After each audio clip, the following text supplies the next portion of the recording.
Olá pessoas, Monalise do blog Dividindo Experiências, e hoje eu quero conversar com vocês a respeito deste livro aqui chamado Os Três Irmãos de Ouro, da Olga de Dius, e aqui no Brasil publicado pela Boitatá.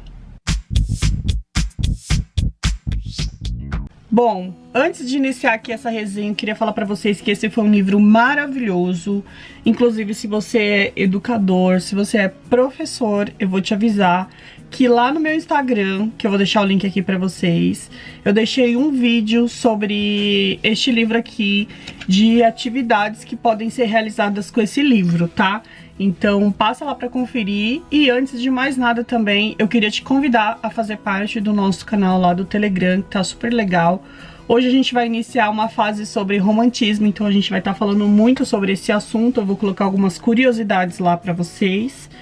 E é isso, bora pro vídeo. Bom, primeiro, esse livro é uma continuação, mas continuação do que, Monalise? Essa é uma continuação da história da Galinha dos Ovos de Ouro.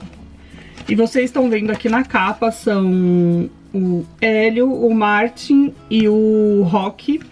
Eles são os três ovos de ouro que a galinha colocou antes de falecer, né? E daí que esse é um livro muito bacana. Por quê? Porque ele tem esse epílogo que vem contando essa história para o leitor. Aquele leitor que não conhece a história da Galinha dos Três Ovos de Ouro vai conhecer a partir desse exato momento, porque a autora, ela vem contando, ó, para o leitor o que aconteceu com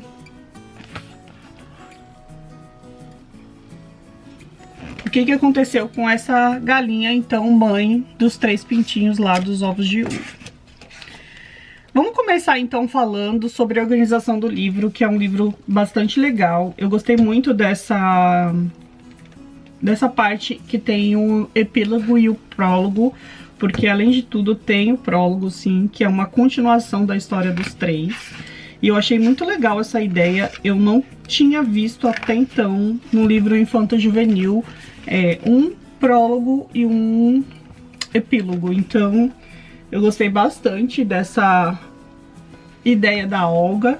Então aqui a gente vai ter três contos, que são os contos do Hélio, do Martin e do Rock. São três narrativas diferentes, cada uma vai ter a sua linha de pensamento, ter a sua linha de raciocínio e vai ter a sua temática principal.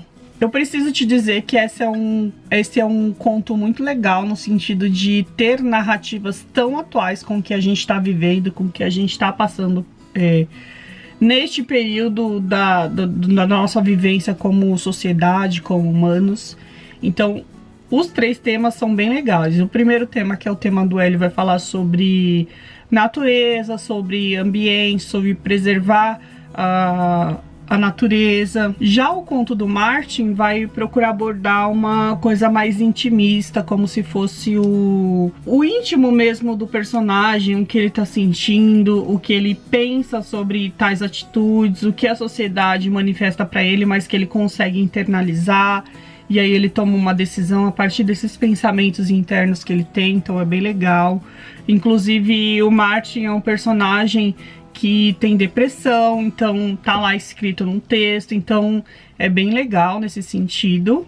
E o Rock, gente, o Rock, acho assim, dos meus foi o personagem preferido, eu acho que foi o que mais gerou diálogo. Inclusive, aproveitando, eu fiz um post lá falando no blog sobre a minha experiência de leitura com este livro, a minha experiência de leitura com este livro com o Pedro, que é meu filho.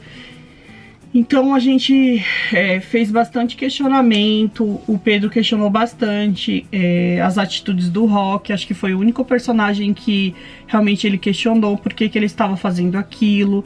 O Rock vai trazer pra gente uma situação de consumismo excessivo, de ganância, de querer ter tudo.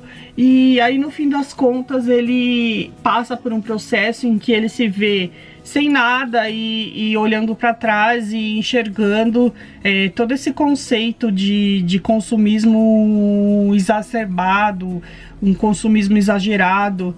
Então foi muito legal nesse sentido e fez bastante diferença aqui em casa no sentido de gerar diálogos sobre consumo, sobre querer comprar as coisas, sobre querer comprar brinquedos em excessivos, enfim. Foi muito legal essa história aqui em casa nesse sentido. Bom, a primeira história é a do Hélio, e ele foi o primeiro dos 3 ovos que a galinha colocou. Ele foi parar em um lugar onde era muito bonito e tinha muita natureza e verde. Lá ele tinha muitos amigos que ensinaram a ele a amar os recursos naturais e também ensinaram ele a somente utilizar as coisas que ele realmente iria precisar, não agredindo assim o meio ambiente nem a natureza. Mas ali no meio de todos os acontecimentos, ele percebeu que o clima tinha mudado e a floresta rapidamente começou a sofrer. As árvores queimaram. Ele teve que abandonar a floresta e ir para um outro lugar, e nesse lugar tinham caçadores que gostavam de ouro, que caçavam, buscavam ouro, e ele se sentiu ameaçado, acuado.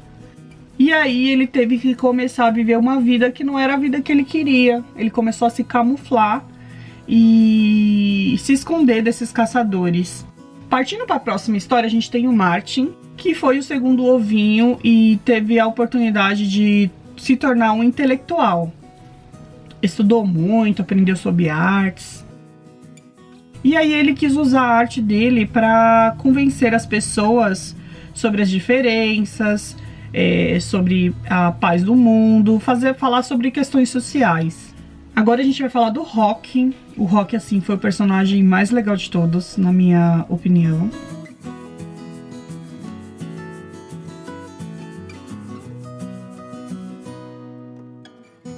E como eu já falei pra vocês, o Rock vai falar muito de consumismo, de ter, de poder, de querer ter tudo, que eu acho que é a grande sacada aí do nosso século, da nossa vivência como sociedade. Eu acho que o consumismo exagerado tá matando todo o nosso planeta, tá destruindo tudo.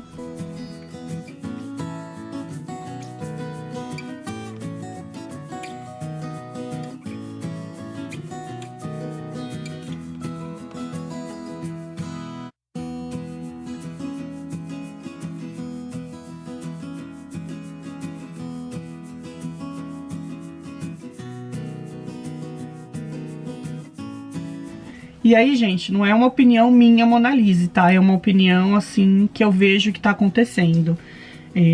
Floresta queimando, isso tudo por quê? Porque cada vez mais a gente quer tirar da natureza e dos recursos naturais poder aquisitivo, que vem no sentido de dinheiro, poder, consumo, coisas, bens. Então, é um assunto que é bastante, assim, dialogável.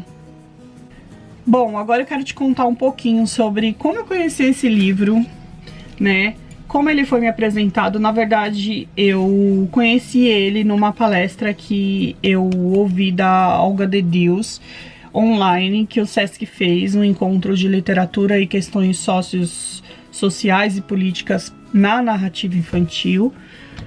O curso já acabou, infelizmente, mas eu pude conhecer o trabalho da Olga através desse curso que eu fiz online. E também conheci a Taba, que é um clube de leitura. A gente tinha aqui, como vocês podem perceber aí no canal, a gente tem alguns recebidos. A gente tinha leiturinha, e aí eu decidi cancelar a leiturinha para fazer o clube de assinatura da Taba. Por quê? Eu achei que a Taba tem uma qualidade de livro, uma qualidade de escolha do livro, não muito focada na parte comercial, e sim focada mais na qualidade mesmo do livro, na qualidade da literatura do livro. Então isso me convenceu a fazer essa troca de clube de leitura das crianças. Bom, eu acho que é isso. Eu espero muito que vocês leiam esse livro. Esse é um livro que ele não é só para as crianças, tá? Ele é indicado para adolescente, para adulto, para mim, para você, porque ele traz reflexões super importantes para nossa atualidade. E eu acho que é isso. Vou deixar o link para a compra aqui na descrição se você quiser adquirir, tá? Ou veja aí nas bibliotecas da sua região quando estiver aberto, né? Porque No momento nós ainda estamos vivendo a pandemia, mas se você conseguir encontrar nas bibliotecas, eu acho muito válido que você leia, porque é realmente muito legal, tá bom? Um beijo pra você e até o próximo vídeo. Tchau!